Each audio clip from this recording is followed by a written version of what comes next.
इस मनुष्य शरीर में कोई न कोई व्यवस्था ऐसी ज़रूर होगी कि कभी न कभी इस शरीर का वायलिन या यह वाद्य झंकार हो उठे, इसमें भी कोई सुंदर स्वर जागृत हो जाए। हो सकता है कि हम भी किसी बड़ी सुंदर संगीत की महफिल के लिए बनाए गए हों। अभी हालांकि हम उससे अनजान हैं, अनभिज्ञ हैं, तो भी आप में से ऐसे बहुत से लोग हैं जिन्होंने इस संगीत को अपने अंदर पाया है। परमात्मा ने मनुष्य बनाने में बड़ा कष्ट उठाया है। 5 मिलियन वर्ष पहले इस पृथ्वी को सूर्य से अलग किया गया और 3 मिलियन वर्ष पहले तक इसको ठंडा गर्म किया गया। उसके बाद संसार में अनेक तरह की जड़ वस्तुएं, जिसे हम एलिमेंट्स कहते हैं, बनाए गए। तरह तरह के एलिमेंट्स हम लोग केमिस्ट्री में पढ़ते हैं। अगर आप लोग थोड़ी सी भी केमिस्ट्री समझते हो तो आश्चर्य होता है कि किस प्रकार ये सारे जो कुछ भी केमिकल्स बनाए गए थे वो कितने व्यवस्थित रूप से एक पत्रक में, जिसे हम आश्चर्य से देखते हैं कि बहुत ही उसकी सुंदर रचना की गई।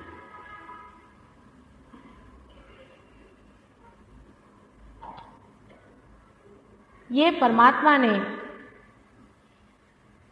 न जाने किस तरह से रच करके सृष्टि की, एक एक छोटी छोटी अणु रेणु तक व्यवस्थित रूप से बनाई कि अंत में इसी अणु रेणु से संगठित हो करके संसार में जीव हो जाए।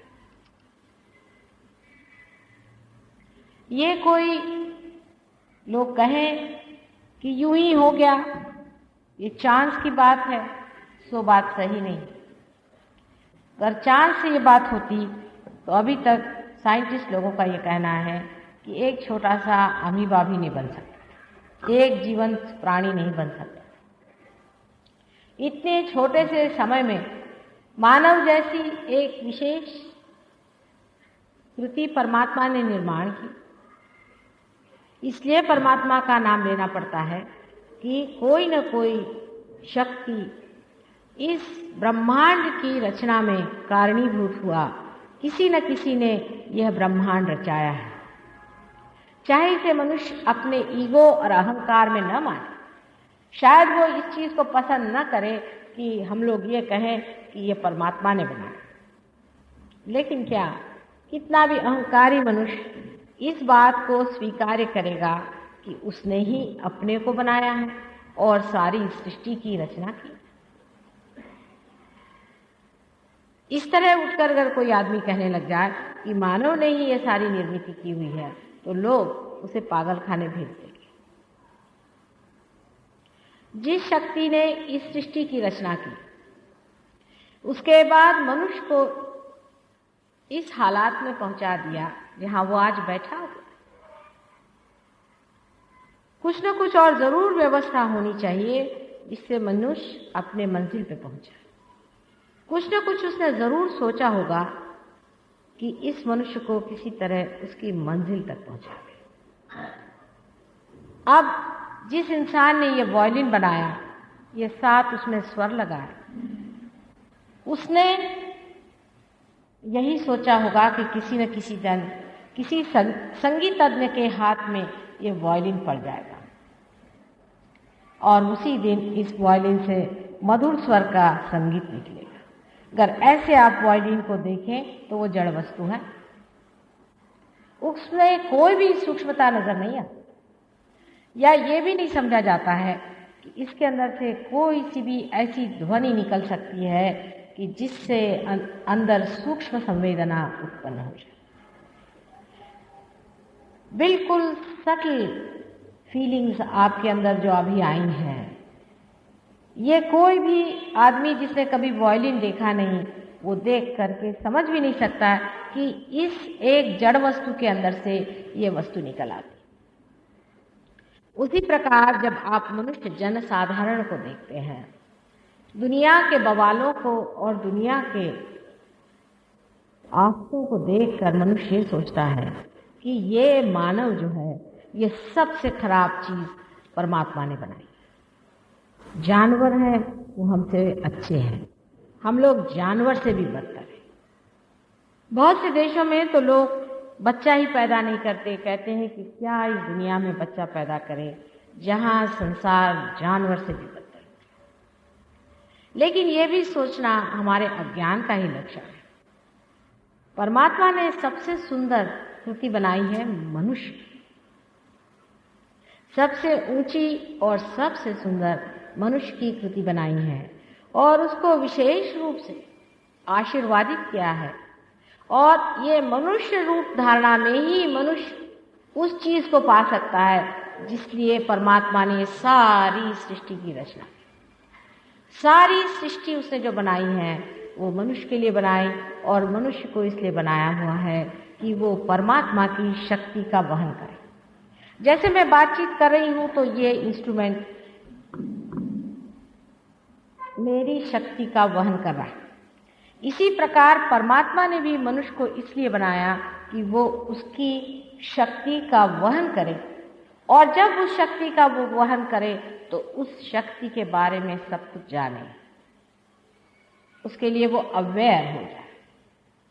इसलिए उसकी अवेयरनेस, जिसे हम चेतना कहते हैं, इस हद तक वो ले आए जहां मानव निर्मित हुआ उसको उन्होंने स्वतंत्रता दी कि अपनी स्वतंत्रता में और अपनी हुद्दारी में तुम परमात्मा को खोजो। अपनी स्वतंत्रता में ये जरूरी कहना था। ये परमात्मा ने दी हुई स्वतंत्रता अत्यंत आवश्यक है, क्योंकि जानवर जो हैं वो परमात्मा के राज्य में चलते हैं, उनके पास इस स्वतंत्रता का कोई भी सबूत नहीं है, और वो जैसे ही परमात्मा रखते हैं वैसे ही मौज में रहते हैं। लेकिन मनुष्य जाति को ही परमात्मा ने यह स्वतंत्रता दे दी कि अब तू इसे खोज। जैसे कि मैं बहुत बार बताती हूँ कि छोटे क्लास में आप बच्चों को पढ़ा देते हैं कि 2 और 2 मिला के 4 होता है। बड़े क्लास में जाने पर आप कहते हैं कि अच्छा अब ये सवाल आप सुलझाइए, इसको आप ठीक करिए। इसी प्रकार परमात्मा ने मनुष्य की निर्मिति के बाद उसे स्वतंत्रता दी। उसकी स्वतंत्रता में मनुष्य चारों तरफ दौड़ने लग गया। उसका जो चित्त था, अटेंशन था, वो चारों तरफ दौड़ने लग गया। वो किस प्रकार दौड़ा और किस प्रकार वो चित्त बाहर की ओर गया है, मैंने आपसे अनेक बार बताया। जब ये चित्त आपका बाहर जाता है या टेंशन बाहर जाता है तो वो सीखता है।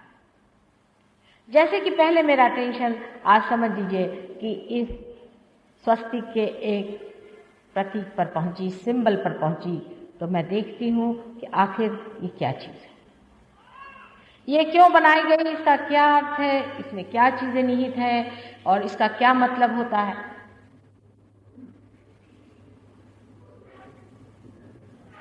और तब मैं इस विचार पे पहुंच जाती हूँ कि इसका कोई ना कोई अर्थ जरूर होगा, मैं अभी समझ नहीं पाई हूँ। हो सकता है कि मैं इसे जानूं। जानने का तरीका आदमी का बाहर है। मनुष्य बाहर जाकर जानना चाहता है। मनुष्य सोचता है कि दुनिया की चीजों से आपको ज्ञान हो सकता है।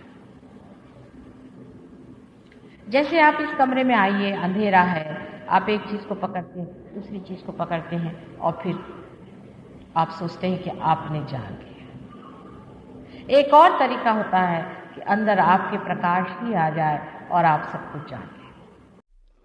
सभी सहजियों से विनती है, हमारे इस चैनल को सब्सक्राइब करके सहज को फैलाने में हमारी मदद करें। जय श्री माता जी।